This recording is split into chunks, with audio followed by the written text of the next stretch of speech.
Hi, Jen here from Jen Michelle Coaching, and today I want to talk about why he won't want to lose you, 3 things you can do. For those of you new to my channel, I would love to invite you to subscribe. I release a video weekly. So let's dive into this. 3 things you can do to make him really want to just work for the better good of the relationship.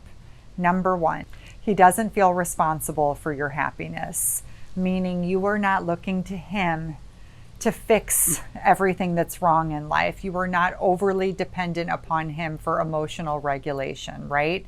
What he does or doesn't do is not going to make or break your day.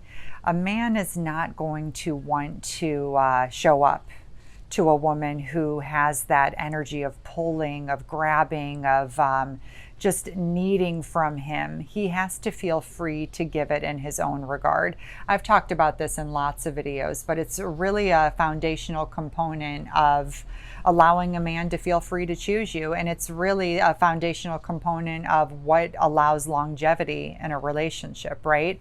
If he feels like you're constantly looking to him to fix your life or to get you through it, it's going to feel like tremendous pressure, and he's going to start to feel trapped and unable to really just show up in the ways in which he could if he felt total freedom to do it. Number 2, you aren't waiting, right? You are not waiting. There's loads of conditioning around this. You are not waiting for him to do the right thing. You are not waiting for him to show up and make the commitment. You're not waiting for him to propose. You can want all of these things, absolutely, but your happiness and safety in this world does not depend upon it.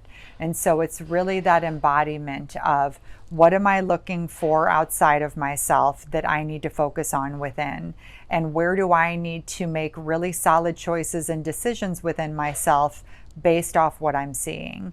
This just becomes a very deep conversation of recognizing what a man is capable of and making really solid and good decisions for yourself as a result of it. Number 3, you work towards a secure attachment consistently.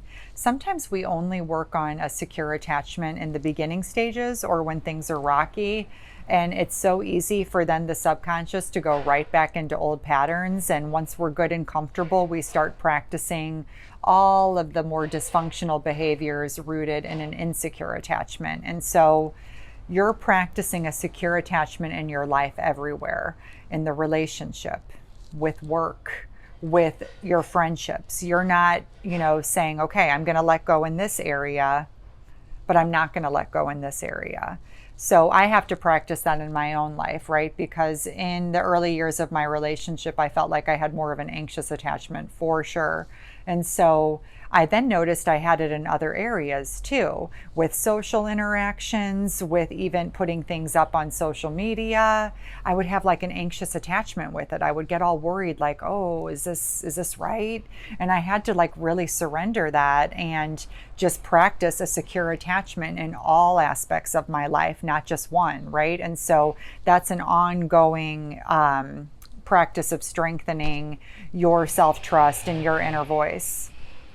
I would love to hear if this is something that resonates for you and anything that you're working on right now in your life. Please comment below and let me know.